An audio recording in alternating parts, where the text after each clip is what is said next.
오늘부터 베드로 후서의 말씀을 함께 나누고자 합니다.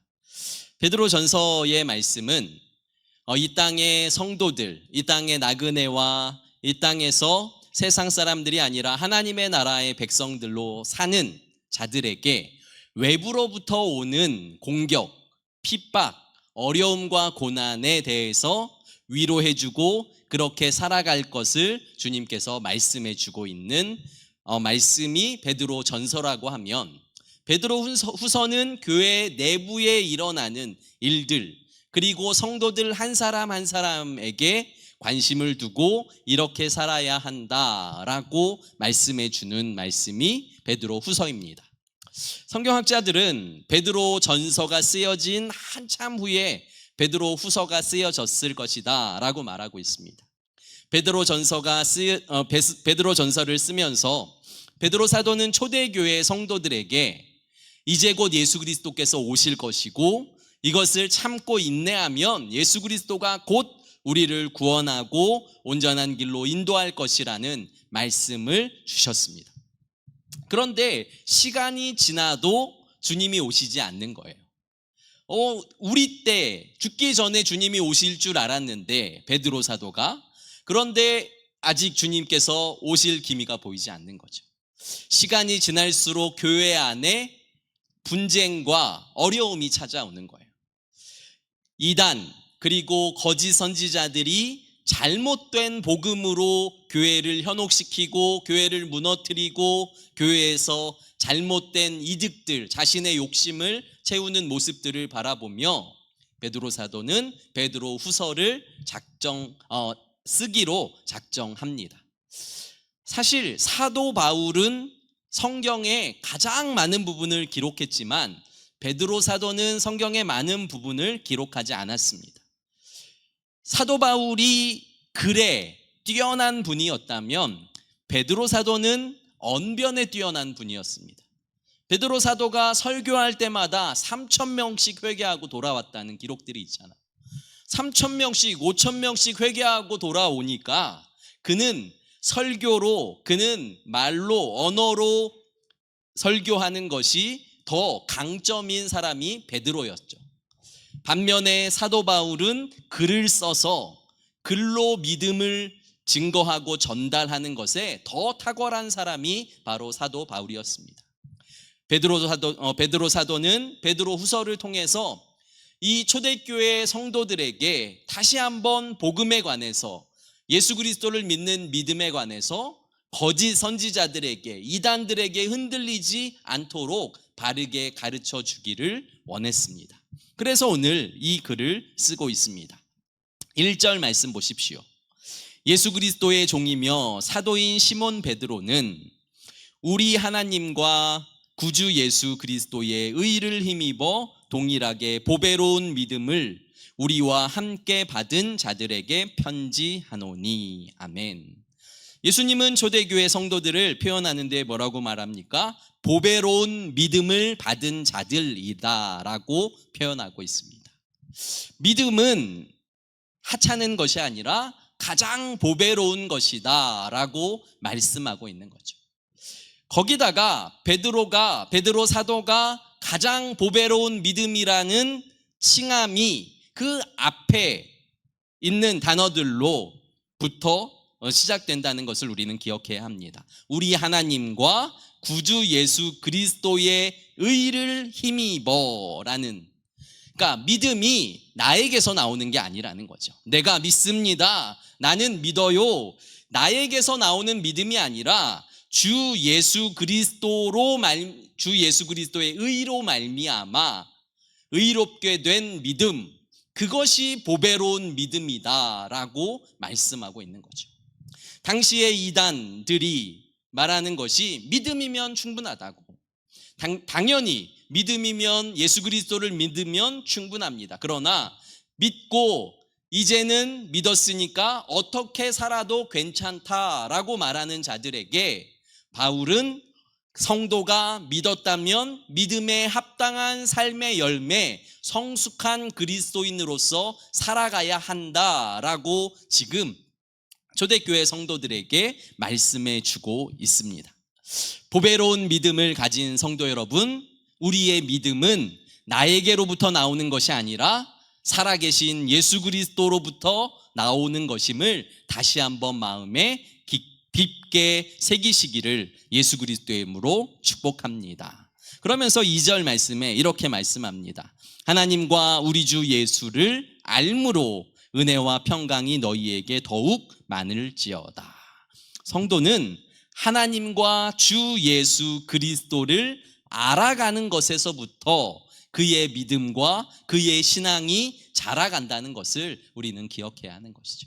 하나님을 아는 지식, 예수 그리스도를 아는 지식이 가장 귀하다는 것을 우리 성도는 알기 때문에 하나님을 더욱더 알아가기 위해서, 예수 그리스도를 더욱더 알아가기 위해서 말씀을 읽고 묵상하며 기도하며 성령의 도우심을 구하며 나아가야 합니다.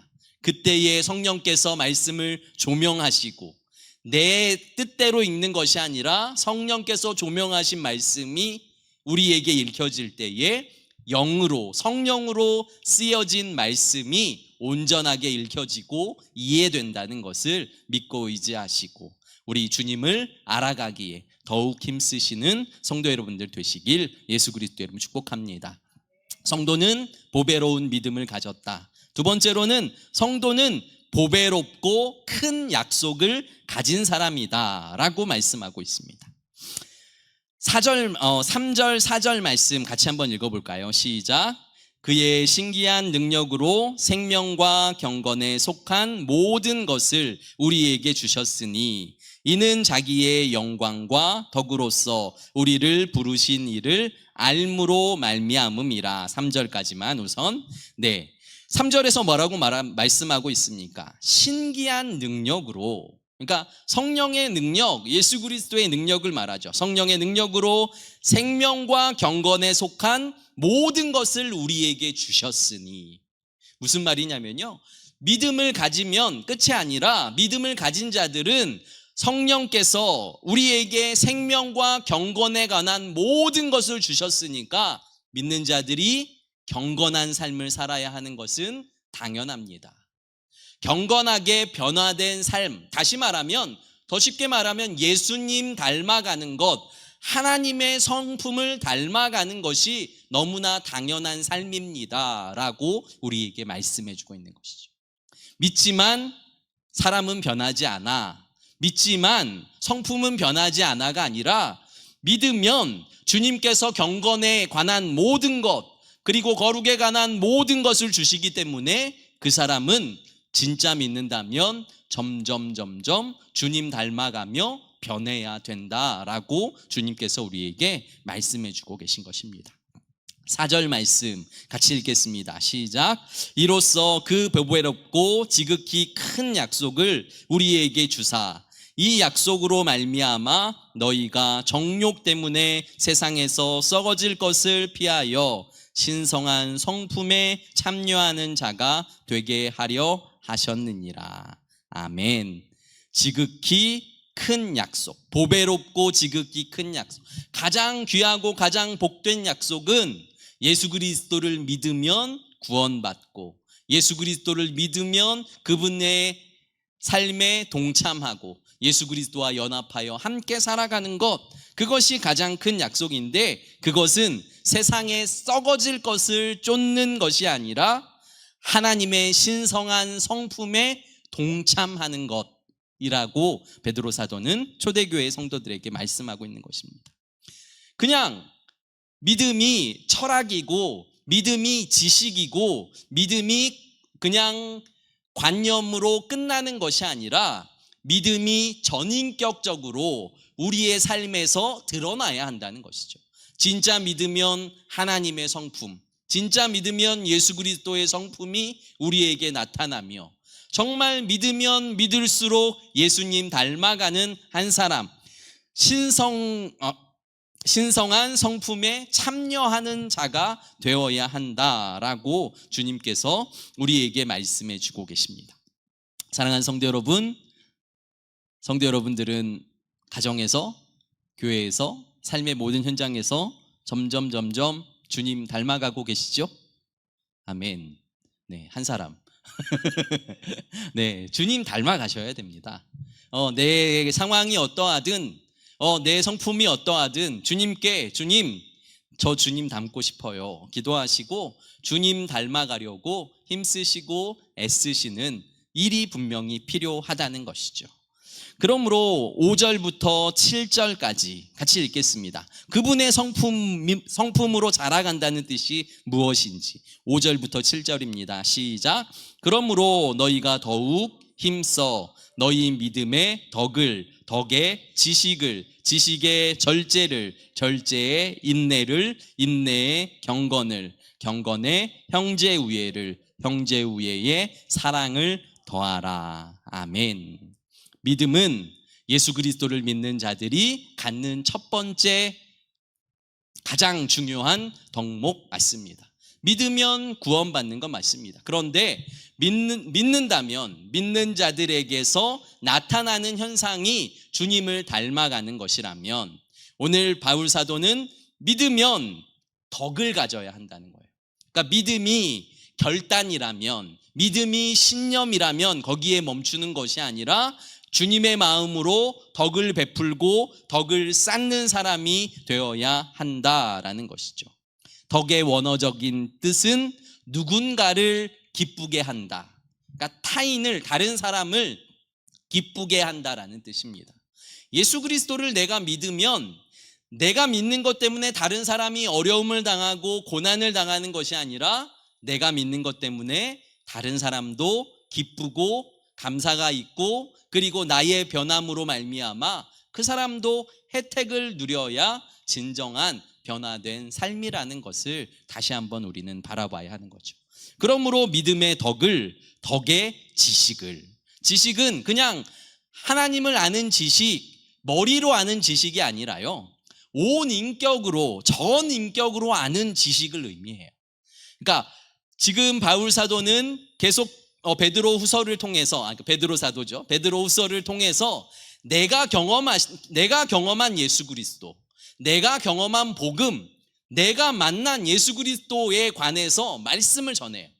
그냥 학문적으로 거짓 선지자들이 복음은 이거야, 믿음은 이거야, 그냥 믿음이면 돼, 믿는다고 고백만 하면 돼, 이것에서 끝나는 것이 아니라 예수 그리스도를 경험하고 그를 닮아가고 그와 동행하고 그와 함께하는 삶을 베드로 사도는 강조하고 있다는 것이죠.